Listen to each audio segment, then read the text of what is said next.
Most retirement mistakes don't happen the day someone retires.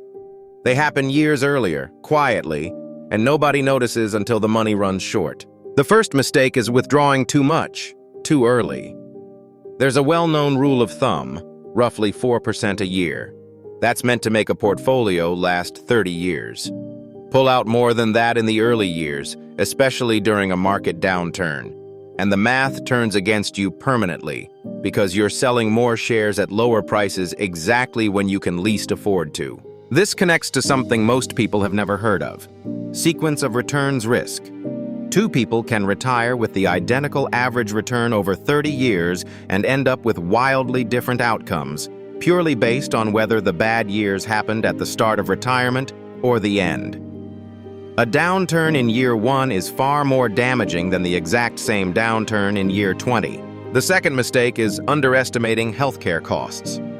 Most retirement calculators quietly assume healthcare gets cheaper or stays flat. It usually doesn't.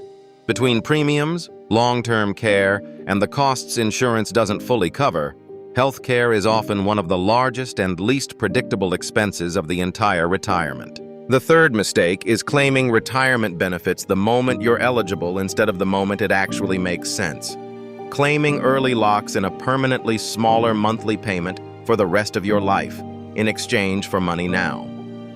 For a lot of people, waiting even a few extra years produces meaningfully more lifetime income, if they have another way to bridge the gap.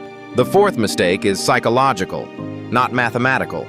After decades of a paycheck arriving automatically, retirement flips the entire relationship with money, from earning to spending down.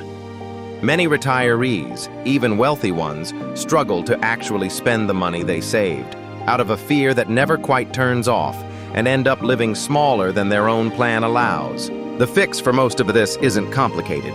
It's timing, not luck. Build a buffer for the first few retirement years so a downturn doesn't force you to sell at the worst moment. Plan for real healthcare costs instead of optimistic ones. Delay claiming benefits when the math supports it, and give yourself explicit permission, on paper, to actually spend what you built. Retirement isn't the finish line where the planning stops. It's the decade where the mistakes get the most expensive and the least forgiving. The good news is, every single one of them is avoidable if you see it coming early enough.